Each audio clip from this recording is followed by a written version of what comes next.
Welcome to Harshit institute. మనం RRB previous year papers చెప్పుకుంటున్నాం కదా. సో పార్ట్ 1 పార్ట్ 2 అనేది మనం కంప్లీట్ చేసుకున్నాం. ఇప్పుడు పార్ట్ 3లోకి వద్దాం. ఈ పార్ట్ 1 పార్ట్ 2 అనేవి చాలా ఇన్ డీటెయిల్గా ఎక్స్ప్లెయిన్ చేశాను. సో అవి కింద లింక్లో డిస్క్రిప్షన్లో లింక్ ఇస్తాము. దాని నుంచి పార్ట్ 1 పార్ట్ ఎవరైనా చూడని వాళ్ళు ఉంటే ఫాలో అవ్వండి, ఓకేనా. ఇప్పుడు పార్ట్ 3 చూద్దాం, ఓకేనా. సో ఫస్ట్ క్వశ్చన్ వచ్చేసి loudness of sound measured in. So loudness of sound measured in ఏంటిది? డైరెక్ట్ బిట్ కదా. లాస్ట్ వీడియోలో మనం చివరికి చెప్పుకున్నాం కదా క్వశ్చన్, సేమ్ అదే క్వశ్చన్ అనమాట, ఒకే విధంగా వచ్చింది. అదేంటిది అంటే డెసిబెల్స్. అప్పుడు మనం ఏం చెప్పుకున్నాం? డెసిబెల్స్ అంటే ఏం చెప్పుకున్నాం? ఈ యొక్క సౌండ్ని డెసిబెల్స్తో మెజర్ చేస్తారు. అయితే అసలు సౌండ్ పొల్యూషన్ అనేది ఎప్పుడు అంటే మోర్ దాన్ 80 డెసిబెల్స్ ఉన్నప్పుడు దాన్ని సౌండ్ పొల్యూషన్గా మనం ట్రీట్ చేయాలి, ఓకేనా. ఇది ఒక పాయింట్ గుర్తుపెట్టుకోండి. ఆ తర్వాత వచ్చేసి ఇంకా మిగతా తెలుసు కదా, ఫ్రీక్వెన్సీ మనం చాలాసార్లు డిస్కస్ చేసుకున్నాం. హెడ్జెస్ కూడా చాలాసార్లు డిస్కస్ చేసుకున్నాం. రెజొనెన్స్ అంటే ఏమీ లేదండి, అనునాదం, ఓకేనా. దాని గురించి నెక్స్ట్ ఇంకా ఇన్డెప్త్గా చెప్పుకుందాం. సో దీని ఆన్సర్ వచ్చేసి డెసిబెల్స్, ఓకేనా. నెక్స్ట్ బిట్ వచ్చేసి 1 atmosphere is equal to, okay. అయితే ఈ యొక్క అట్మాస్ఫియర్ గురించి నేను ఒక చిన్నగా ఈ యొక్క యూనిట్స్ ఏమేమి ఉంటే మొత్తం చెప్పేస్తాను. ఈసారి క్వశ్చన్ ఇలా కాకుండా ఇంకా ఎలా వచ్చినా కూడా మీరు ఆన్సర్ చేయగలిగేటట్టు ఉంటారనమాట, ఓకేనా. అదేంటి ఒకసారి అబ్జర్వ్ చేయండి. యాక్చువల్గా దీని ఆన్సర్ ఏంటి? 1 atmosphere pressure is equal to 1.01 × 10⁵ Pascal's, ఓకేనా. అయితే ఇలాగే కాకుండా రిలేటివ్ బిట్స్ వస్తే ఎలా? రిలేటివ్ బిట్స్ కూడా చేయగలగాలి కదా. అది ఏంటి అంటే చూడండి, 1 atmosphere అంటే ఏటీఎం అంటారు అనమాట షార్ట్కట్లో, ఓకేనా. దీని యొక్క యూనిట్స్ ఏంటి అంటే 1.01 × 10⁵ పాస్కల్స్, ఓకేనా. 1.01 × 10⁵ పాస్కల్స్.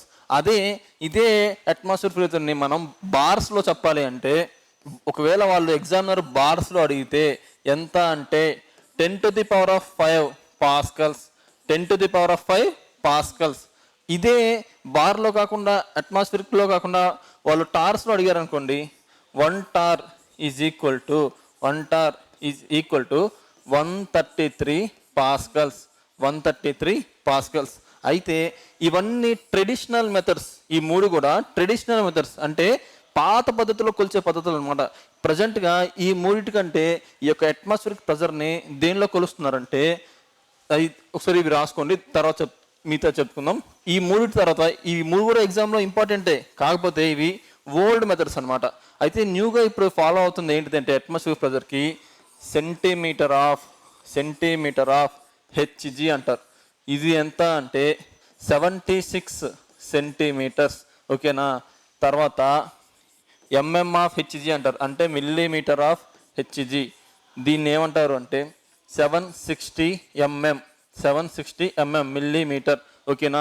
ఈ రెండు ఏంటంటే కొత్త పద్ధతులు అనమాట.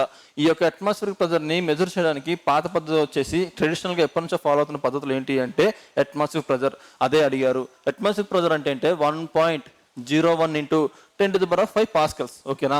ఒకవేళ వాళ్ళు ఆప్షన్స్ వేరే రకంగా ఇచ్చారనుకోండి, 1 bar is equal to 10⁵ pascals, అదే 1 torr is equal to 133 Pascal's.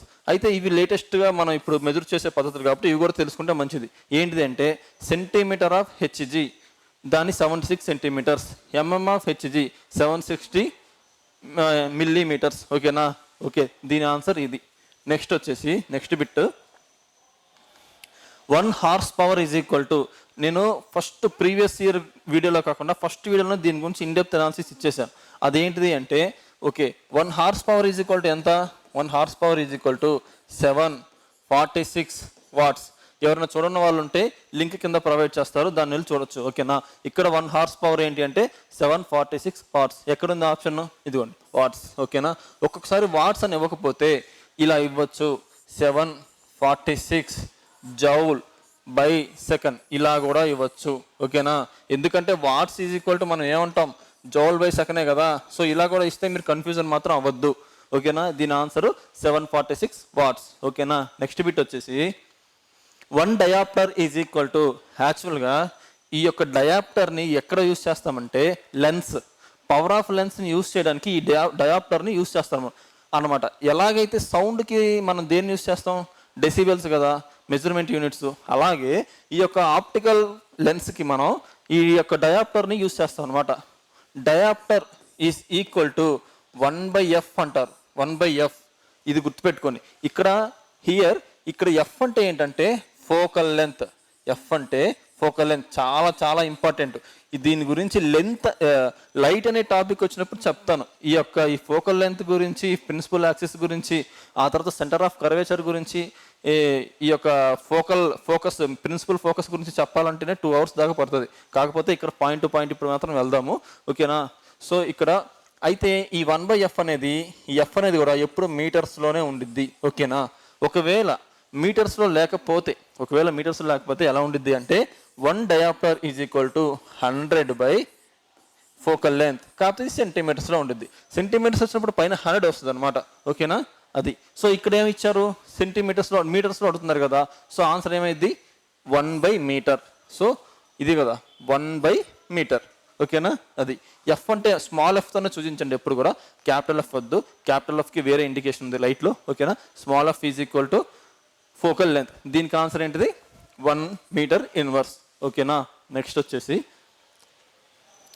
మీటర్స్లో అయితే ఇది గుర్తుపెట్టుకోండి, సెంటీమీటర్స్లో అయితే ఇది పెట్టుకోండి, ఓకేనా. నెక్స్ట్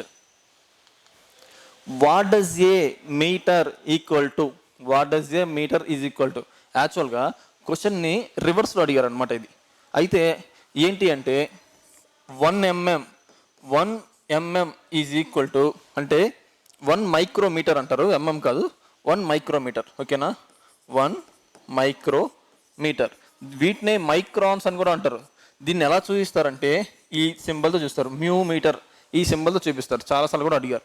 అయితే ఎంత అంటే 10⁻⁻6 metres, 10⁻⁻6 metres.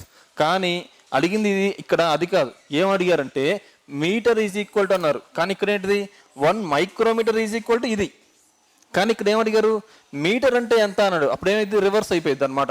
So 1 metre is equal to, ఇక్కడ ఇచ్చిన దాని ప్రకారం 1 మీటర్ ఈజ్ ఈక్వల్ టు 10⁻6 వస్తుంది అనమాట, ఓకేనా. 10⁻6 మైక్రాన్స్. చెప్పే కదా, మైక్రోమీటర్ అని పిలుస్తారు, మైక్రాన్స్ అని పిలుస్తారు, మ్యూ మీటర్ అని కూడా పిలుస్తారు.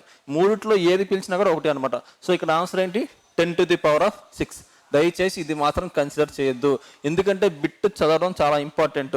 సో కావాలని ఫస్ట్ అసలు సైకలాజికల్గా మీకు తెలియకపోతే ఒక్కసారి వినండి. ఏంటి అంటే మీకు ఎప్పుడైనా సరే ఆప్షన్, మీరు ఆన్సర్ పెట్టంగానే ఏ వచ్చింది అంటే ఒకసారి మళ్ళీ రెండోసారి చేయాలని అర్థం. రెండోసారి కూడా ఏ వస్తే ఓకే పెట్టండి. ఆ తర్వాత డి వచ్చినా కూడా అంతే, ఏ కానీ డి కానీ వచ్చినా సరే మళ్ళీ రెండోసారి చేయాలి. బి కానీ సి కానీ వస్తే ఓకే కరెక్ట్గా పెట్టేయచ్చు, కానీ ఏ కానీ డి కానీ వస్తే మాత్రం రెండోసారి చేయాలి. ఎందుకంటే ఎగ్జామినర్ కావాలనే A option D option maximum తప్పిచ్చే ఛాన్స్ ఉంటుంది మనల్ని మిస్లీడ్ చేయడానికి, ఓకేనా. ఇది సైకలాజికల్గా ఎగ్జామినర్ చేసే పని. ఇది అది ప్రీవియస్ ఇయర్ ఎవరైతే పేపర్స్ అనలైజ్ చేస్తారో వాళ్ళకి బాగా తెలుస్తుంది, ఓకేనా. సో ఇక్కడ ఆన్సర్ ఏంటంటే 10⁻6. ఒక్క 2 minutes వెయిట్ చేయండి, దీని గురించి ఇన్డెప్త్ అనాలిసిస్ ఇస్తాను. ఇదే వీడియోలో మీకు తర్వాత వస్తుంది, దాని గురించి వెయిట్ చేయండి, ఓకేనా. ఈ బిట్కి 10⁻6 మైక్రాన్స్. నెక్స్ట్ బిట్ వచ్చేసి lux is the unit of. యాక్చువల్గా ఇది చూడండి, ఇది లూమినస్ ఇంటెన్సిటీ. నేను చెప్పాను ఫండమెంటల్ యూనిట్స్ 7 ఉంటాయి. అందులో one of the physical quantity ఏంటిది, ప్రాథమిక ప్రమాణం లూమినస్ ఇంటెన్సిటీ. ఏంటిది యూనిట్స్, క్యాండిలా అని చెప్పుకున్నాం, సిడి అని రాస్తారు, క్యాండిలా అని. సో ఇది కాదు, ఓకేనా. నెక్స్ట్ ఇది చూడండి, ఇది ఉంది కదా ఇంటెన్సిటీ ఆఫ్ ఇల్యూమినేషన్కి ఏంటిది అంటే యూనిట్స్ లక్స్, ఓకేనా. లక్స్. అయితే ఇప్పుడు మీకు తెలియకపోతే తెలుసుకోండి ఇప్పుడైనా, ఎందుకంటే ఇది అందరికీ తెలియదు, కొత్తగా వచ్చిన పదాలు, ఓకేనా.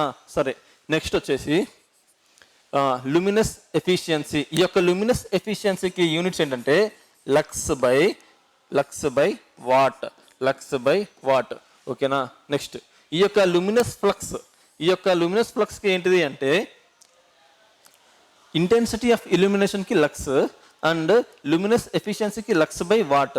ఈ యొక్క లూమినస్ ఫ్లక్స్ అనేది ఇది మాత్రం మీరు ఐడెంటిఫై చేయండి, కింద కామెంట్లో పెట్టండి నాకు. నేను రిప్లై ఇస్తాను. ఓకేనా? ఓకే. సో ఇక్కడ ఆప్షన్ మాత్రం లూమినస్ ఇంటెన్సిటీ క్యాండిలా అనేది ఆన్సర్. ఓకేనా? నెక్స్ట్ వచ్చేసి 1 kWh ఈజ్ ఈక్వల్ టు చెప్పుకున్నాం కదా. అసలు 1 kWhని మనం లేమన్ లాంగ్వేజ్లో ఏమంటాం అసలు? యూనిట్స్ కదా. మన ఇంట్లో వాడే కరెంట్ కన్జంప్షన్ యూనిట్స్నే 1 kWh అంటాం. సో 1 kWh చెప్పండి, డైరెక్ట్ బిట్ కదా. 1 kWh is equal to 3.6 into 10⁻⁶ joules. ఓకేనా? ఇది చాలా ఇంపార్టెంట్, చాలాసార్లు అడిగారు. ఇలా లేకపోతే 3.6 మెగా జౌల్స్ అని కూడా ఉండొచ్చు. ఓకేనా? ఓకే.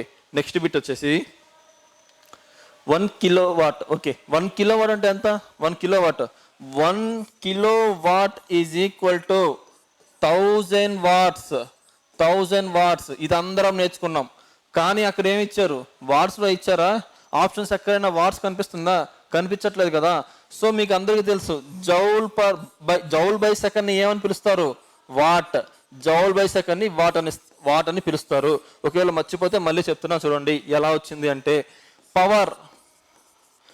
పవర్కి ఫార్ములా ఏంటి? రేట్ ఆఫ్ డూయింగ్ వర్క్ అంటే వర్క్ బై టైం. ఓకేనా? Work by time. అయితే వర్క్కి యొక్క ఫార్ములా ఏంటిది? యూనిట్స్ ఏమున్నాయి? Newton metre by time. ఈ యొక్క న్యూటన్ మీటర్ని ఏమని పిలుస్తాం? జౌల్. సో ఈ టైంకి యొక్క ప్రమాణాలు ఏంటివి? సెకండ్. ఓకేనా? Joule per second. ఈ యొక్క జౌల్ పర్ సెకండ్నే వాట్ అంటారు. చాలాసార్లు చెప్పుకున్నాం, మర్చిపోవద్దు, చాలాసార్లు అడుగుతున్నారు. So what. ఇప్పుడు ఏంటిది? ఏమడిగారు? 1 kW అంటే ఎంత అన్నారు? 1000 జౌల్ బై సెకండ్. ఓకేనా? వాట్స్ అని ఇవ్వలేదు, జౌల్ బై సెకండ్ ఇచ్చారు, అదే చేసాం. ఓకేనా? నెక్స్ట్ బిట్ వచ్చేసి 1 kW ఈజ్ ఈక్వల్ టు, చూడండి ఇంతగా ఇచ్చారు జౌల్ బై సెకండ్ ఇచ్చారు. ఓకేనా? ఇప్పుడేమి ఇచ్చారు? డైరెక్ట్గా వాట్స్లలో ఇచ్చారు. ఇప్పుడు ఆన్సర్ ఏమైంది చెప్పండి? 1000 watts. సేమ్ బిట్, కాకపోతే యూనిట్స్ని మార్చి ఇచ్చారు. అందుకనే నేను రిలేటెడ్గా ఉన్న బిట్స్ ఎందుకు చెప్తున్నానంటే, ఇదే గ్రూప్ డి ఎగ్జామ్ అనేది ఇచ్చిన బిట్నే తిప్పిస్తారు అండ్ కొంచెం రిలేషన్స్ మారుస్తూ ఉంటారు. అవి మనం తెలుసుకోవాలి. అందుకని చెప్పేసి ఒక బిట్కి అనాలిసిస్ చేస్తే మీరు వేరే ఎలా ఇచ్చినా సరే మీరు ఆన్సర్ చేయగలుగుతారు అనమాట. ఓకేనా? Next 5.5 kWh is equal to, so ఇది కొంచెం కొత్త బిట్టు. అయితే 5.5 kWh ఈజ్ ఈక్వల్ టు ఎంత అన్నారు? మనకి ఏం తెలుసు అది రాసుకుందాం ఫస్ట్. సరే, ఏమడిగారు? 5.5 kWh ఈజ్ ఈక్వల్ టు ఎంత అని అడుగుతున్నారు. సరే, వాడు ఇచ్చిందే రాసుకుందాం. 5.5 ఇంటూ kWh అంటే ఎంత మనకు తెలుసు కదా. kWh అంటే ఎంత? 3.6 ఇంటూ 10⁻⁶ జౌల్స్. చూడండి ఆప్షన్లో మీకు అన్నీ కూడా 10⁻⁶, 10⁻⁵, 10⁻⁵, 10⁻⁶ ఉన్నాయి కాబట్టి దీన్ని ఏమీ మార్చకండి. ఓకేనా? దీన్ని ఏమీ మార్చకుండా ఈ రెండింటిని మల్టిప్లై చేయండి. దేన్ని మల్టిప్లై చేస్తారు? 5.5 ఇంటూ 3.6 దీన్ని మల్టిప్లై చేసి ఇంటూ ఈ యొక్క 10⁻⁶. ఈ టోటల్ని కూడా మీరు మల్టిప్లై చేస్తే దాని యొక్క ఆన్సర్ వస్తుంది. ఓకేనా? జస్ట్ చాలా సింపుల్. ఏమడిగారు? 5.5 kW అన్నారు. 5.5 రాసుకున్నాం. kWh అంటే మనకి ఏం తెలుసు? 3.6 ఇంటూ 10⁻⁶ జౌల్స్ అని తెలుసు. అదే అప్లై చేసాం. ఈ మొత్తం మల్టిప్లికేషన్ చేస్తే ఎంత ఆన్సర్ వస్తుందో అదే ఆన్సర్. ఓకేనా? నెక్స్ట్ ఓకే, సేమ్ బిట్ మళ్ళీ 5.6 kWh.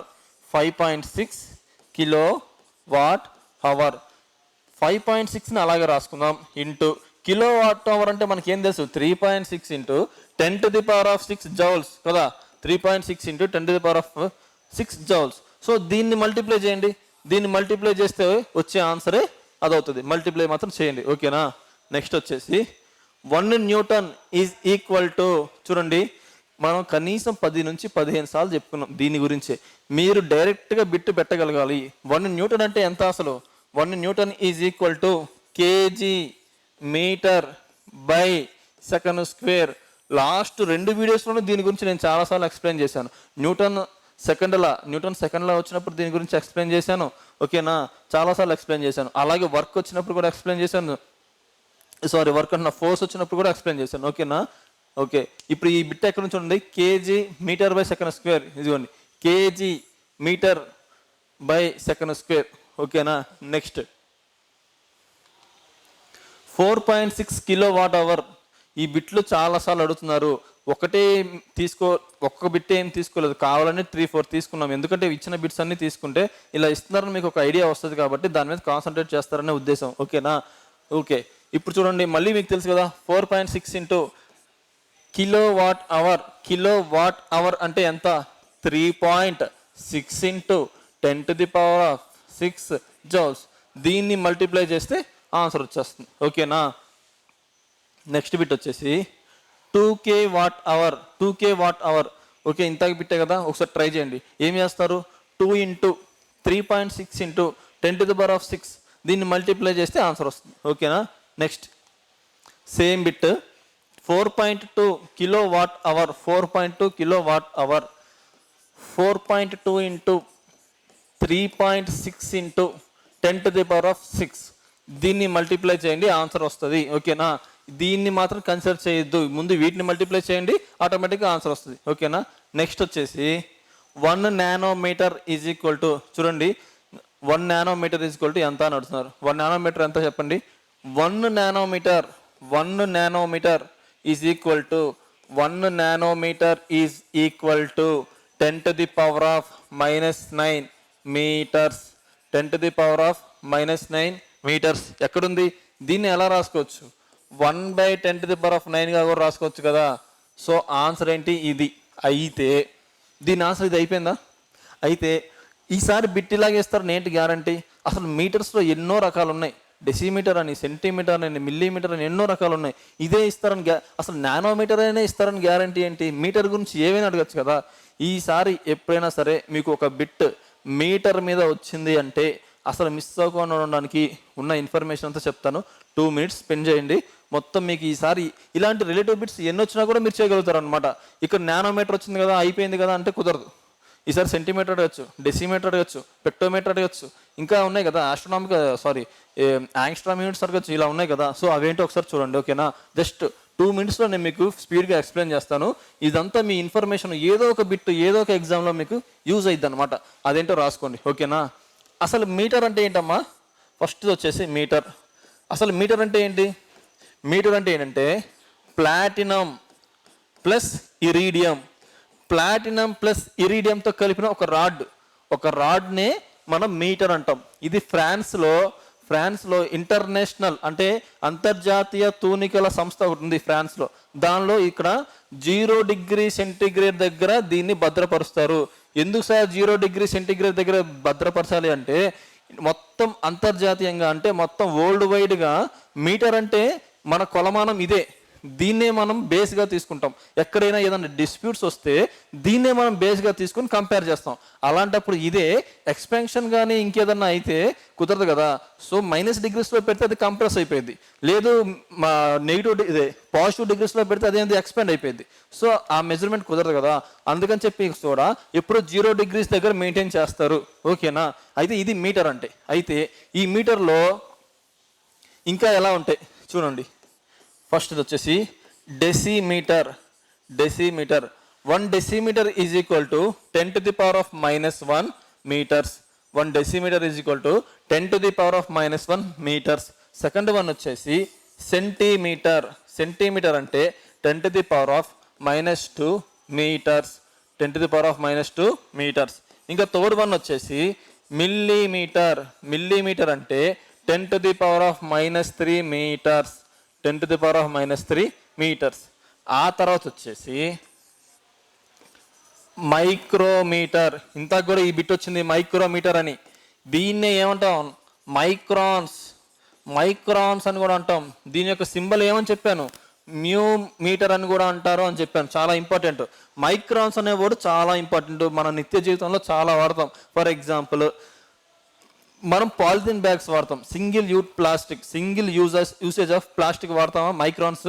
ఇది ప్లాస్టిక్ బ్యాగ్ వాడతామా? ఆ యొక్క ప్లాస్టిక్ బ్యాగ్ యొక్క మందాన్ని ఈ యొక్క మైక్రాన్స్లోనే చెప్తారు. నెక్స్ట్ బ్యాక్టీరియా ఉండిద్దా? ఆ బ్యాక్టీరియా అనేది ఎంత సైజులో ఉంది, దాని సైజు ఎంత అని చెప్పేది కూడా ఈ మైక్రాన్స్లోనే. అందుకే ఇది చాలా ఇంపార్టెంట్. ఓకేనా. 1 micron is equal to 10⁻⁻6 metres. 1 micron is equal to 10⁻⁻6 metres. ఇంతకు ఇదే బిట్ అడిగారు, కానీ ఏమడిగారు? రివర్స్లో అడిగారు. 1 మీటర్ ఈజ్ ఈక్వల్ టు ఎంత అని అడిగారు. ఇక్కడ ఏంటిది? 1 మైక్రాన్ ఈజ్ ఈక్వల్ టు ఎన్ని మీటర్స్. ఓకేనా, రివర్స్లో అడిగారు. దీన్ని కొంచెం అబ్జర్వ్ చేయండి. ఓకేనా, నెక్స్ట్ ఇది చాలా ఇంపార్టెంట్ అమ్మా.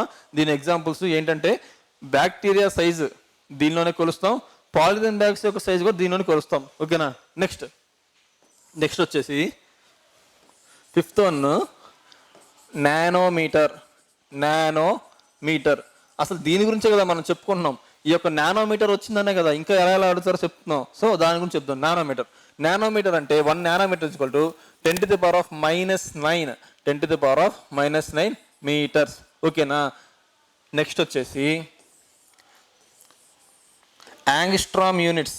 ఈ యొక్క యాంగ్స్ట్రామ్ యూనిట్స్ అంటే ఎంత అంటే 10⁸ సెంటీమీటర్స్ ఓఆర్ఆర్ 10⁻⁻10 మీటర్స్ ఏదైనా ఉండొచ్చు.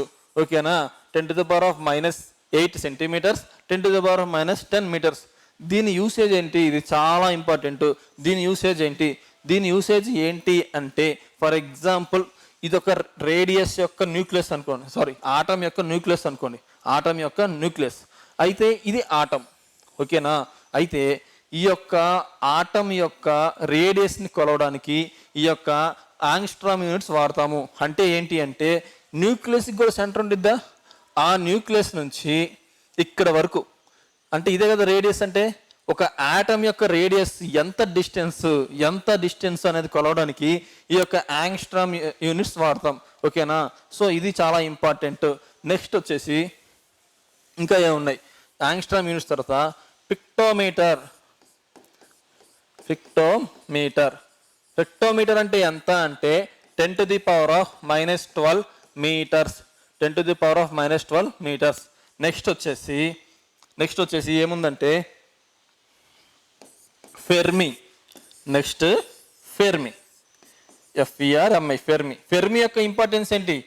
1 fermi is equal to 10⁻⁻15 metres.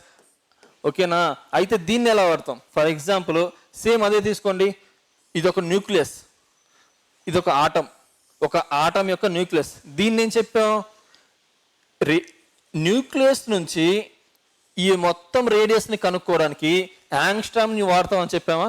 ఇది దేనికి అంటే ఈ యొక్క న్యూక్లియస్ యొక్క రేడియస్ కేవలం ఈ దూరాన్ని మాత్రమే. అంటే చూడండి ఎంత చిన్న ప్రమాణం చూడండి. ఇదేమో అసలు ఆటమే కంటికి కనిపించదు, దాని రేడియేషన్ కొలవడానికి ఒక ప్రమాణం ఉంది.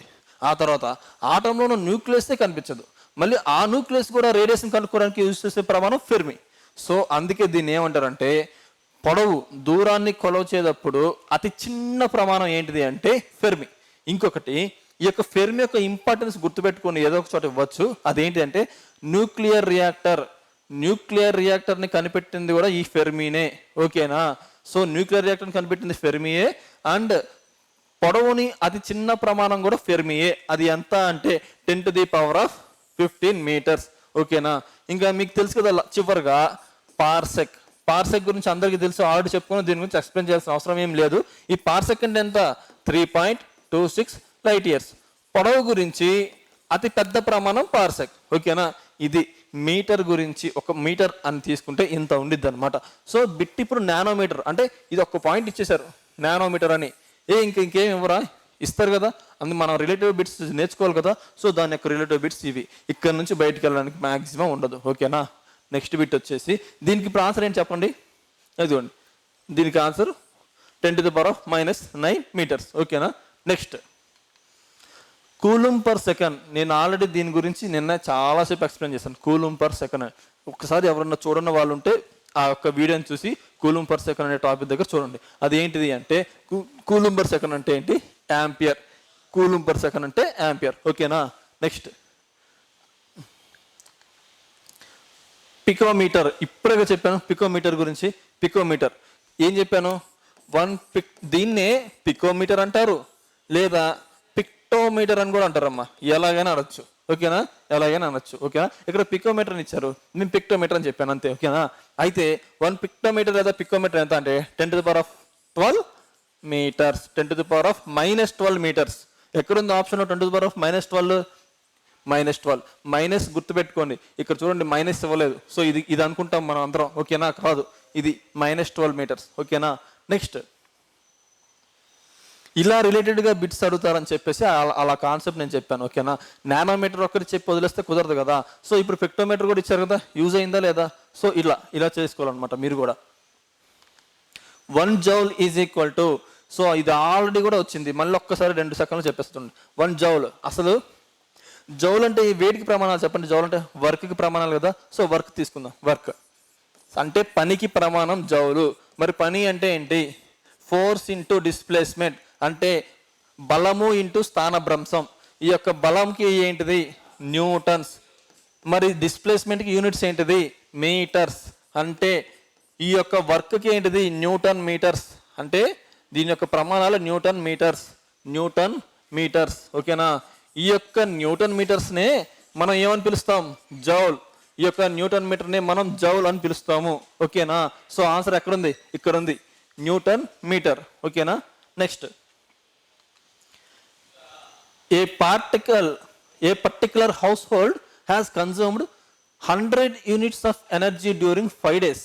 How much energy is converted into joules? ఏం లేదు, 100 యూనిట్స్ 5 రోజులకు కాను ఒక కుటుంబానికి 100 యూనిట్లు కరెంటు కాలింది. అయితే వాళ్ళకి మొత్తం జౌల్స్లో కన్వర్ట్ చేయండి అంటున్నారు. మనకు ఆల్రెడీ తెలుసు కదా, ఇప్పుడు ఏమన్నారు? 100 యూనిట్స్ అన్నారు. 100 యూనిట్స్ అన్నారు. మనకి యూనిట్స్ అంటే ఏం తెలుసు? 1 కిలోవాట్ అవర్. 1 కిలోవాట్ అవర్నే మనం ఏమంటాం? యూనిట్ అంటాం. అప్పుడు ఏం చేయాలి? 100 ఇంటూ 3.6 ఇంటూ 10⁻⁶ జౌల్ కదా, ఇది జౌల్.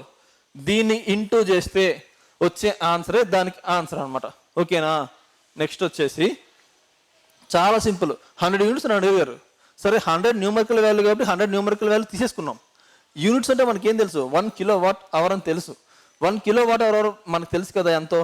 3.6 ఇంటూ 10⁻⁶ జౌల్స్ కదా. సో దాన్ని క్యాలిక్యులేట్ చేస్తే ఎంత వస్తే ఆన్సర్ అంతే. ఒకసారి క్యాలిక్యులేట్ చేయండి, ఓకేనా? Next, what is 746 watt called? మనం ఏం చెప్పుకున్నాం అమ్మా? 1 horse power is equal to ఎంత అని చెప్పుకున్నాం? 1 horse power is equal to 746 watts అని చెప్పుకున్నావా? 746 వాట్స్. అదే కదా రివర్స్లో అడుగుతున్నారు. 746 వాట్స్ అంటే ఎంత అని రివర్స్లో అడుగుతున్నారు. ఎంత? 1 హార్స్ పవర్. ఇంకా పాస్కల్ తెలుసు కదా, ప్రెజర్, పీడనం. కిలోవాట్ తెలుసు కదా, కిలోవాట్. 1000 వాట్స్నే కిలోవాట్ అంటారు. జౌల్ తెలుసు కదా, పనికి ప్రమాణం, శక్తికి ప్రమాణం జౌల్, ఓకేనా? Next, which device is used in submarines to see things above the level of the sea? అంటే సబ్మెరైన్స్ ఉంటాయా? ఇప్పుడు ఈ సబ్మెరైన్స్ నీళ్ళ లోపల నుంచి వెళ్తాయి కదా, మరి వీళ్ళకి పైన, నీళ్ళ పైన ఏదైనా ఆబ్జెక్ట్ ఉంది అని తెలియాలంటే ఒక ఇన్స్ట్రుమెంట్ యూజ్ చేస్తారు కదా, చిన్నప్పటి నుంచి చదువుకునే ఉంటాం. ఆ ఇన్స్ట్రుమెంట్ ఏంటిది అంటే పెరిస్కోప్. మీ అందరికీ తెలుసు కదా, పెరిస్కోప్ ఎలా ఉండిద్ది? పెరిస్కోప్ ఇలా ఉండిద్ది కదా, పెరిస్కోప్, అవునా? పెరిస్కోప్ ఇలా ఉండిద్ది. అయితే ఇప్పుడంటే ఇలా అడిగేశారు. ఇంకొకటి చూడండి, అదేంటి అంటే పెరిస్కోప్ యొక్క యాంగిల్ ఎప్పుడూ కూడా 45 degrees ఉండిద్ది. 45 degrees ఉన్నప్పుడు మాత్రమే ఆబ్జెక్ట్ పైన ఏ ఆబ్జెక్ట్ ఉంది అని మనం చూడగలంటే ఖచ్చితంగా 45 degreesలో మాత్రమే ఉండాలి, ఓకేనా? సో ఇక్కడ ఆన్సర్ ఏంటి అంటే సబ్మెరైన్స్ నుంచి లోపల నుంచి పైన ఏమైనా ఉంది అని చూడడానికి యూజ్ చేసేది ఏంటిదంటే పెరిస్కోప్. అయితే ఈ యొక్క పెరిస్కోప్ కంపల్సరీగా 2 యాంగిల్స్ ఉంటాయి. ఆ యాంగిల్ ఖచ్చితంగా 45 degrees ఉండాలి. అప్పుడు మాత్రమే పెరిస్కోప్తో మనం ఒక ఆబ్జెక్ట్ని చూడగలం, ఓకేనా? ఇది గుర్తుపెట్టుకోండి. నెక్స్ట్, మరి పైరోమీటర్ దేనికి యూజ్ చేస్తాం? పైరోమీటర్ని దేనికి యూజ్ చేస్తామంటే ఈ యొక్క టెంపరేచర్, హై టెంపరేచర్ గల ఆబ్జెక్ట్స్ని మనం మెజర్ చేయడానికి యూజ్ చేస్తాం. ఫర్ ఎగ్జాంపుల్ సన్ యొక్క వేడిని మనం ఉష్ణోగ్రతని కలవాలి అంటే ఈ యొక్క పైరోమీటర్ని యూజ్ చేస్తాం. మరి ఓడోమీటర్ చూడండి, ఇక్కడ ఓడోమీటర్కి స్పీడ్ మీటర్కి చాలా కన్ఫ్యూజ్ అవుతూ ఉంటారు. అదేంటి అంటే ఫర్ ఎగ్జాంపుల్ మన బైక్ ఉంది, బైక్కి మనకి ఎలా ఉండిద్ది? ఇట్లా ఉండిద్దా? చూడండి, ఇక్కడ స్పీడోమీటర్ 10, 20 అని కనిపిస్తుందా? 60, 80 ఇలా కనిపిస్తుంది కదా, ఒక రీడింగ్ ఇలా ఉండిద్దా? సో మళ్ళీ ఇలా ఉంటుంది, మన తిరిగిన కిలోమీటర్స్ ఇక్కడ ఉండిద్దా? సో ఇలా ఉండిద్ది కదా మన బైక్కి. సో దీన్ని ఏమంటారు అంటే స్పీడోమీటర్. స్పీడోమీటర్, దీన్ని స్పీడోమీటర్ అంటారు. ఓకేనా, దాన్ని స్పీడోమీటర్ అంటారు. ఈ మధ్యలో ఉన్న దాన్ని ఏమంటారంటే ఓడోమీటర్ అంటారు. ఓడోమీటర్ అంటారు. సో ఒక వెహికల్ ఎంత స్పీడ్తో వెళ్తుంది చెప్పేది స్పీడోమీటర్, ఒక వెహికల్ ఎంత డిస్టెన్స్ని కవర్ చేసిందో తెలిపేది ఓడోమీటర్. ఫర్ ఎగ్జాంపుల్ 100 మీటర్స్ 100 ఉన్నప్పుడు మీరు బండి స్టార్ట్ చేశారు, 120కి వెళ్ళారు. ఆ తర్వాత అంటే ఈ మధ్య డిఫరెన్స్ ఏంటి 20, అంటే మీరు 20 కిలోమీటర్స్ ట్రావెల్ చేస్తారని ఎక్కడ కనిపిస్తుంది? ఈ ఓడోమీటర్లో కనిపిస్తుంది. ఓకేనా, సో ఇది డిఫరెన్స్, చాలా ఇంపార్టెంట్, చాలాసార్లు అడిగారు, గుర్తుపెట్టుకోండి. ఓకేనా, నెక్స్ట్ వచ్చేసి which instrument is used to measure atmospheric pressure. Okay, వాతావరణ పీడనాన్ని అంటే అట్మాస్ఫియర్ ప్రెజర్ అంటే వాతావరణ పీడనాన్ని కొలవడానికి ఏ ఇన్స్ట్రుమెంట్ యూజ్ చేస్తారో అని అడుగుతున్నారు. ఇంతకు కూడా చెప్పాను వీటి ప్రమాణాలు ఇంతకు చెప్పాను కదా, అవి గుర్తుగానే మీకుంటే ఆటోమేటిక్గా బిట్ ఆల్రెడీ వచ్చేసి ఉంటుంది మీకు. ఏమని చెప్పాను? ఏటీఎంస్ అని చెప్పాను, బార్స్ అని చెప్పాను, టార్స్ అని చెప్పాను, సెంటీమీటర్స్, ఎంఎంఎఫ్హెచ్జి అని చెప్పాను. ఇలా 5 చెప్పానా? ఇక్కడ ఏముంది? బార్స్లో కూడా ఉంది కదా. సో బారోమీటర్, పోనీ ఇట్లయినా గుర్తుపెట్టుకోవాలన్నమాట. అట్మాస్ఫియర్ ప్రెజర్ బారోమీటర్తో యూజ్ చేస్తారని కానీ మీరు గుర్తుపెట్టుకొని ఉండాలి. ఓకేనా, అయితే నెక్స్ట్ ఇది చూడండి, లాక్టోమీటర్. లాక్టోమీటర్ యొక్క యూజ్ ఏంటిది?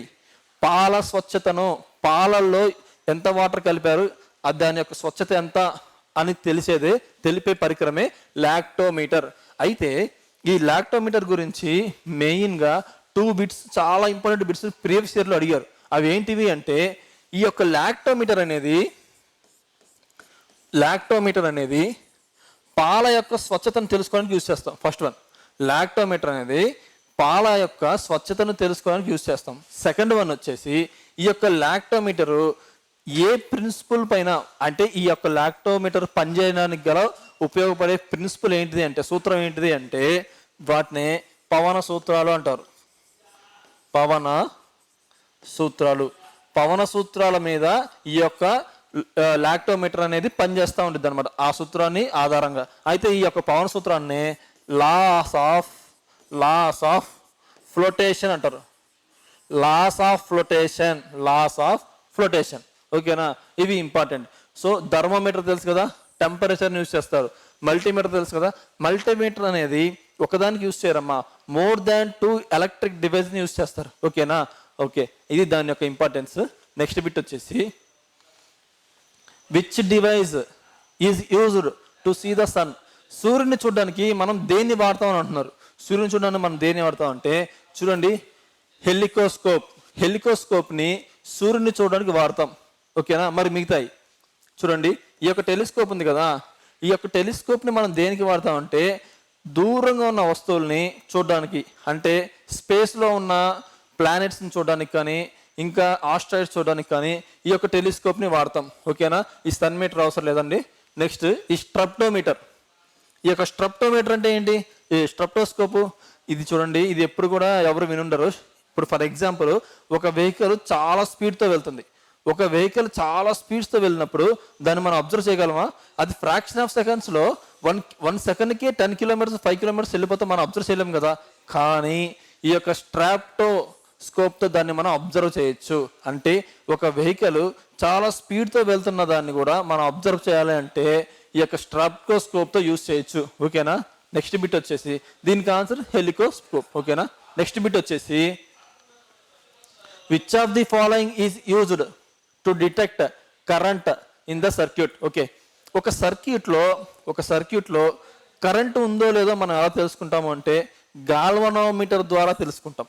గాల్వనోమీటర్ ద్వారా తెలుసుకుంటాం. కాకపోతే అది చిన్న కరెంట్ అనమాట, తక్కువ పవర్ ఉన్న కరెంట్ని ఈ గాల్వనోమీటర్ని యూజ్ చేస్తాం అనమాట. అయితే నెక్స్ట్ చూడండి, ఈ బారోమీటర్ ఆల్రెడీ చూసాం కదా. బారోమీటర్ ఏంటిది? అట్మాస్ఫిరిక్ ప్రెజర్, వాతావరణ పీడనం గురించి తెలుసుకునేదే బారోమీటర్. మరి ఎనిమోమీటర్ విండ్ వెలాసిటీ, గాలి ఏ డైరెక్షన్లో వేస్తుంది, ఆ గాలి అనేది ఎంత వెలాసిటీ, ఎంత వేగంతో వస్తుంది అని తెలుసుకోవడం. అంటే దీన్ని to find the wind velocity and direction, ఏ డైరెక్షన్లో వస్తుంది అండ్ దాని యొక్క వేగం ఎంత అని తెలుసుకోవడానికి యూజ్ చేసేదే ఈ యొక్క యానిమోమీటర్. లాక్టోమీటర్ ఆల్రెడీ చెప్పుకుందా, పాల యొక్క స్వచ్ఛతను తెలియజేసేది. ఓకేనా. Next, the instrument used to determine the rotation speed of the shaft is called. యాక్చువల్గా నేను మీకు నిన్న ఒక బిట్ చెప్పాను, నిన్న కాదు ఫస్ట్ వీడియోలో అనుకుంటా, ఇప్పటి వరకు ఒక్కసారి కూడా ఎగ్జామ్లో అడగలేదు, కానీ ఎన్సీఆర్టీలో మాత్రం ఇచ్చారు. ఈ బిట్ మీకు ఎక్కడైనా యూజ్ అవ్వచ్చు, రాసుకోండి ఎందుకన్నా మంచిది అన్నాను. అదేంటిది? ఆర్పిఎం, రివల్యూషన్ పర్ మినిట్ లేదా రొటేటరీ పర్ మినిట్. ఓకేనా. సో ఈ ఆర్పిఎం, ఒక వస్తువుకి ఆర్పిఎం ఎంత, రొటేటరీ పర్ మినిట్ ఎంత, రివల్యూషన్ పర్ మినిట్ ఎంత అని తెలుసుకోవడానికి యూజ్ చేసేదే ఈ టాకోమీటర్. ఓకేనా. చూసారా, ఆ ఇన్ఫర్మేషన్ అనేది చెప్పబట్టే ఇట్లా రిలేటెడ్ బిట్స్ వస్తే చేయగలరు అనమాట. ఓకేనా. దీనికి ఆన్సర్ ఏంటంటే టాకోమీటర్. ఇది ఎందుకు యూజ్ చేస్తాం తెలుసు కదా, ఆర్పిఎం, రివల్యూషనరీ పర్ మినిట్, ఒక ఆబ్జెక్ట్ యొక్క రివల్యూషన్ పర్ మినిట్ కానీ రొటేటరీ పర్ మినిట్ కానీ తెలుసుకోవడానికి వాడతాము. ఇందాక చెప్పుకున్న కదా స్పీడోమీటర్. స్పీడోమీటర్ ఇందాక ఒక డయాగ్రామ్ వేసి కూడా చూపించాం కదా, అదేంటిది, ఒక వెహికల్ ఎంత స్పీడ్తో వెళ్తుంది అంటే 60 అంటాం కదా జనరల్గా, నువ్వు 30లో వెళ్తున్నావు 60లో వెళ్తున్నావు అంటాం కదా, 90లో వెళ్తున్నావు అని, అది ఇదే అనమాట స్పీడోమీటర్. ఓకేనా. ఎనిమోమీటర్, ఎనిమోమీటర్ ఆల్రెడీ చెప్పాను కదా, విండ్ స్పీడ్ లేదా విండ్ వెలాసిటీ లేదా విండ్ డైరెక్షన్, ఒక గాలి అనేది ఎంత వేగంతో వేస్తుంది, ఏ దిశలో వేస్తుంది అనేది తెలుసుకోవడానికి ఎనిమోమీటర్. చూడండి, ఈ క్రోనోమీటర్ మాత్రం మీరే నాకు చెప్పాలి. సో దీన్ని మీరు సెర్చ్ చేసి కింద మాత్రం కామెంట్ చేయండి, కింద కామెంట్ చేయండి. ఓకేనా. హింట్ ఏంటి అంటే ఇది సీస్ దగ్గర ఎక్కువగా వాడతారు, సముద్రాల దగ్గర వాడతారు. ఓకేనా. అదేంటిదో మీరు చూసి కింద కామెంట్ చేయండి, నేను రిప్లై ఇస్తాం. నెక్స్ట్ బిట్ వచ్చేసి potentiometer is basically, okay, potentiometer అంటే ఏం లేదమ్మా, అది ఒక ఇన్స్ట్రుమెంట్. ఓకేనా. పొటెన్షియోమీటర్ అనేది ఒక instrument. Okay, potentiometer is a one instrument. ఓకేనా, అదొక ఇన్స్ట్రుమెంట్. నెక్స్ట్ వచ్చేసి from which device is the electric current measures. Okay, electric current దేంతో యూజ్ చేస్తామమ్మా చెప్పండి, డైరెక్ట్ బిట్ ఇది, అమ్మీటర్ని యూజ్ చేసి ఈ యొక్క ఎలక్ట్రిక్ కరెంట్ యొక్క మెజర్ చేస్తాం. అవునా. అయితే మిగతా ఏంటి చూద్దాం ఒకసారి. ఈ వోల్ట్ మీటర్ చూడండి, ఈ వోల్ట్ మీటర్ గురించి ఇప్పటి వరకు అడగలేదు, కానీ అంటే ఆర్ఆర్బీలో అడగలేదు, కానీ మిగతా అన్ని దానిలో కూడా చాలాసార్లు అడిగారు. ఈ ఎస్ఐ కానిస్టేబుల్లో కానీ, ఈ ఆర్ఆర్బీలో కానీ, ఈ లేదా పోస్టల్లో కానీ ఇట్లా చాలాసార్లు అడిగారు. ఇక్కడ చాలా ఆర్ఆర్బీలో చాలా తక్కువ సార్లు అడిగారు అనమాట. అదేంటి అంటే ఈ వోల్ట్ మీటర్ దేనికి వాడతాము అంటే పొటెన్షియల్ డిఫరెన్స్. నిన్న ఆల్రెడీ దీని గురించి చాలా బాగా చెప్పుకున్నాం. పొటెన్షియల్ డిఫరెన్స్ లేదా ఎలక్ట్రిక్ పొటెన్షియల్ డిఫరెన్స్ లేదా ఎలక్ట్రిక్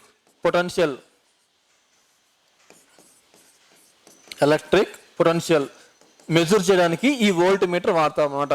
ఓకేనా. మరి ఓమ్ మీటర్, అసలు ఓమ్ వేటి యొక్క ప్రమాణాలు, ఓము రెసిస్టెన్స్, నిరోధకం యొక్క ప్రమాణాలను చెప్పుకున్నాం కదా. సో అది రెసిస్టెన్స్, అసలు ఒక సర్క్యూట్లో రెసిస్టెన్స్ గురించి మెజర్ చేయడానికి ఈ యొక్క ఓమ్ మీటర్ని యూజ్ చేస్తాం. మరి వేవ్ మీటర్ నిన్న ఒక కాన్సెప్ట్ చెప్పుకున్నాం, ఏమిటిది, వేవ్ లెంత్ అని. ఈ యొక్క వేవ్ లెంత్ గురించి మెజర్ చేయడానికి యూజ్ చేసేదే ఈ వేవ్ మీటర్ అనమాట. ఓకేనా. ఇలా 4 ఆప్షన్స్ ఉంటే 4 ఆప్షన్స్ 4 రకాలుగా మీరు కూడా దాన్ని అనలైజ్ చేయాలన్నమాట. ఓకేనా. దీనికి ఆన్సర్ ఏంటి, అమ్మీటర్. నెక్స్ట్ వచ్చేసి అమ్మీటర్ ఈజ్, ఓకే, అమ్మీటర్ అనేది ఏంటి అడుగుతున్నారు చూద్దాం ఒకసారి. Is connected in a series, ఇది కేవలం సిరీస్లో మాత్రమే కనెక్ట్ చేస్తారు. Must have the followed resistance, so ఇందులో ఖచ్చితంగా రెసిస్టెన్స్ ఉండాలి. ఓకే. నెక్స్ట్ వచ్చేసి డ్రాస్ లెస్ పవర్. ఈ యొక్క అమ్మీటర్ అనేది ఈ యొక్క కరెంట్ యొక్క లో పవర్ని మెజర్ చేయడానికి మాత్రమే యూజ్ చేస్తారు. అంటే తక్కువ పవర్ ఉన్న ఎలక్ట్రిసిటీకి మాత్రమే మెజర్ చేయడానికి యూజ్ చేస్తారు అనమాట. సో ఇది కరెక్టే. అండ్ ఇంకోటి ఏంటంటే ఎప్పుడు కూడా అమ్మీటర్ని సిరీస్లో మాత్రమే కనెక్ట్ చేస్తారు. ఇది బాగా గుర్తుపెట్టుకోండి, అమ్మీటర్ని ఎప్పుడు కూడా సిరీస్లోనే కనెక్ట్ చేస్తారు. సో ఇది కూడా కరెక్టే. సో ఆటోమేటిక్గా ఆల్ ఆఫ్ ది ఎబో రావాలంటే మోర్ దెన్ 1 ఉంటే సరిపోద్ది కదా. సో మీకు ఇది తెలియకపోయినా పర్లేదు. So all of the above answer. ఓకేనా. నెక్స్ట్ వచ్చేసి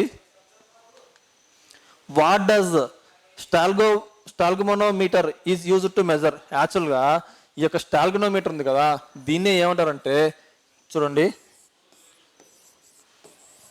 దీన్నే స్ట్రాక్టోమీటర్ అని కూడా అంటారు. కాకపోతే ఎప్పుడు వాడే పదం కాకుండా కొత్త పదం ఇచ్చారు, అంతే, ఏం తేడా లేదు. దీన్ని స్ట్రాక్టోమీటర్ అని కూడా అంటారు. ఓకేనా. స్ట్రాక్టోమీటర్. ఈ యొక్క స్ట్రాక్టోమీటర్ యొక్క యూసేజ్ ఏంటి అంటే సర్ఫేస్ టెన్షన్. ఒక వస్తువు యొక్క సర్ఫేస్ టెన్షన్ అంటే ఏం లేదు, తలతన్యత అంటారు. తలతన్యత. ఫర్ ఎగ్జాంపుల్, ఒక ఎగ్జాంపుల్ తీసుకుంటే రెయిన్ వాటర్ ఉంది. రెయిన్ వాటర్ మనకి ఎలా పడుతుంది? ఈ డ్రాప్స్గా పడుతుందా, లేకపోతే ఒక చతురస్రంలో కానీ త్రిభుజంలో కానీ ఇలా పడుతుందా? కాదు కదా, ఒక డ్రాప్గా పడుతుంది. దానికి రీజన్ ఏంటి అంటే ఇదే, దాని యొక్క ఆ యొక్క వాటర్కి ఉన్న సర్ఫేస్ టెన్షన్ అనమాట. దాని ఆధారంగా మాత్రమే ఈ యొక్క తలతన్యతను యూజ్ చేసుకొని మాత్రమే అది అలా బిహేవ్ చేస్తూ ఉంటుంది. సో ఆ వస్తువుకి ఎంత తలతన్యత ఉండదు అని తెలుసుకోవడానికి యూజ్ చేసే ఇన్స్ట్రుమెంట్నే స్ట్రాక్టోమీటర్ అంటారు. ఓకేనా? ఇది సర్ఫేస్ టెన్షన్, తెలుగులో తలతన్యత అంటారు. అయితే ఈ విస్కస్, సరే అది వదిలేసేయండి. ఇప్పుడు అయితే ఆన్సర్ తెలిసింది కదా దీని గురించి. నెక్స్ట్ మిగతా చూద్దాం. సో దీనికి ఆన్సర్ ఇది. ఈ విస్కాసిటీని స్నిగ్ధత అంటారు. విస్కాసిటీని స్నిగ్ధత అని కూడా అంటారు. ఈ యొక్క స్నిగ్ధత గురించి మెకానిక్స్, యాంత్రిక శక్తి అనే టాపిక్ ప్రీవియస్ పెట్టి చెప్పుకున్నప్పుడు ఇన్కంప్లీట్గా చెప్పుకుందాం దాని గురించి. ఇప్పుడైతే గుర్తుపెట్టుకోండి, ఇక్కడ నుంచి అక్కడికి రిలేట్ చేస్తాను, అప్పుడు చెప్పుకుందాం. స్నిగ్ధత అంటారు. సరే, ఒక ఎగ్జాంపుల్ ఏంటిది అంటే పారాషూట్ ఉందా? పారాషూట్ అనేది నేలకి తాగినప్పుడు చిన్నగా వచ్చి తాగుతుందా? ఒకేసారి ఏదో పైన వస్తువు విసిరేసినట్టు తాగుతుందా? కాదు కదా, చిన్నగా వచ్చి నేల తాగుతుంది కదా. దాని యొక్క రీజన్ ఏంటి అంటే ఈ యొక్క విస్కాసిటీ అనమాట. ఓకేనా? విస్కాసిటీ. అండ్ మీ అందరూ ఫస్ట్ వీడియోని ఫాలో అయితే, మీరందరూ ఫస్ట్ వీడియోని మన పార్ట్ 1 వీడియోని ఫాలో అవుతే ఈ రిఫ్రాక్టివ్ ఇండెక్స్ గురించి ఇప్పుడే ఆల్రెడీ తెలిసిపోయి ఉంటుంది. రిఫ్రాక్టివ్ ఇండెక్స్ అంటే అసలు ఏంటిది? వక్రీభవన గుణకం అంటారు తెలుగులో. వక్రీభవన గుణకం. ఇట్ హ్యాస్ నో యూనిట్స్ అని చెప్పుకుందాం. నో యూనిట్స్, వీటికి యూనిట్స్ ఉండవు. ఓకేనా? స్పెసిఫిక్ డెన్సిటీకి రిలేటివ్ డెన్సిటీకి లేదా స్పెసిఫిక్ డెన్సిటీ ఎలా అయినా పిలుస్తారు, వీటికి యూనిట్స్ ఉండవు అని చెప్పుకున్నాం. మ్యాగ్నెటిక్ ససెప్టబిలిటీకి యూనిట్స్ ఉండవు అని చెప్పుకున్నాం. అలాగే ఈ యొక్క రిఫ్రాక్టివ్ ఇండెక్స్ కూడా యూనిట్స్ ఉండవని చెప్పుకున్నాం కదా, అదనమాట ఇది. ఓకేనా? సో నెక్స్ట్ బిట్ వచ్చేసి, సో దీనికి ఆన్సర్ ఏంటిది? Surface tension. ఓకేనా? నెక్స్ట్ వచ్చేసి, okay, thank you. Welcome to Harshit institute. ఈరోజు వచ్చేసి RRB group D exam date change అవ్వడం జరిగిందండి. యాక్చువల్గా ఆగస్టు 3rd వీక్ నుంచి అనుకున్నాం, కానీ దాన్ని చేంజ్ అవ్వడానికి కారణం కూడా చూడండి. ఫస్ట్ టీసీఎస్ ఎగ్జామ్ కండక్ట్ చేసేది తీసుకుంది. టీసీఎస్ నుంచి ఎన్ఎస్ఈ ఐటీకి మారడం వల్ల ఎగ్జామ్ డేటు మారింది. ఎగ్జామ్ డేట్ ఎక్కడి నుంచి అంటే సెప్టెంబరు 2nd వీక్ స్టార్టింగ్ నుంచి ఉంటుందండి. సెప్టెంబర్ 2nd వీక్ స్టార్టింగ్ నుంచి ఉంటుంది. ఇది 90% కన్ఫర్మ్ చేసుకోవచ్చు అండి. ఎందుకంటే ఎగ్జామ్ టీసీఎస్ నుంచి ఎన్ఎస్ఈ ఐటీకి మారడం వల్లనే ఈ డేటు, ఎగ్జామ్ డేట్ అనేది మారడం జరిగింది. కామెంట్స్ పెడతా ఉంటారు, ఇది అఫీషియల్ కావాలి, ఫేక్ న్యూస్ అని. గ్రూప్ డి ఎగ్జామ్ డేట్ ఎప్పుడు వచ్చినా రాయాలి. ఎవరైనా అప్లికేషన్ పెట్టిన వాళ్ళు ఎగ్జామ్ డేట్ ఎప్పుడు వచ్చినా రాయాలి, అది మాత్రం కన్ఫాము. అందుకని ఈ డేట్ను కన్ఫర్మ్ చేసుకొని చదవడం స్టార్ట్ చేయండి. ఎవరైతే ప్రిపరేషన్ స్టార్ట్ చేయలేదో వాళ్ళు కంపల్సరీ ఇప్పటికైనా ప్రిపరేషన్ స్టార్ట్ చేయండి. ఎందుకంటే మళ్ళీ ఒక 20 రోజులు కలిసి వచ్చింది డేటు. అందుకని ప్రతి ఒక్కరూ arithmetic, reasoning, general studies, current affairs ప్రతి ఒక్కరూ స్టార్ట్ చేయండి. అదేవిధంగా మన హర్షిత్ ఇన్స్టిట్యూట్ వచ్చేసి ఆఫ్లైన్ ఎగ్జామ్ కోర్సు స్టార్ట్ అవ్వడం జరిగింది. ఆఫ్లైన్ ఎగ్జామ్ కోర్సు ఎన్ని రోజుల నుంచో ఉంది. ఆర్ఆర్బి గ్రూప్ డికి సంబంధించి ఫుల్ కోర్స్ అనమాట. 500+ videos, 25 text papers, Telugu plus English మీడియంలో వచ్చేసి 699కి ప్రొవైడ్ చేస్తున్నారు. అదేవిధంగా RRB group D 50 test papers అనమాట. ఓన్లీ ఈ టెస్ట్ పేపర్స్, ఇదేమో ఫుల్ కోర్సు. ఈ టెస్ట్ పేపర్స్ వచ్చేసి 50 టెస్ట్ పేపర్స్ ఓన్లీ 199 రూపీస్కే ప్రొవైడ్ చేయడం జరుగుతుంది. ఎవరైతే ఈ కోర్సు నచ్చితే గూగుల్ ప్లే స్టోర్లోని హర్షిత్ ఇన్స్టిట్యూట్ యాప్ని డౌన్లోడ్ చేసుకొని పర్చేజ్ చేయగలరు. Thank you for watching. జై హింద్.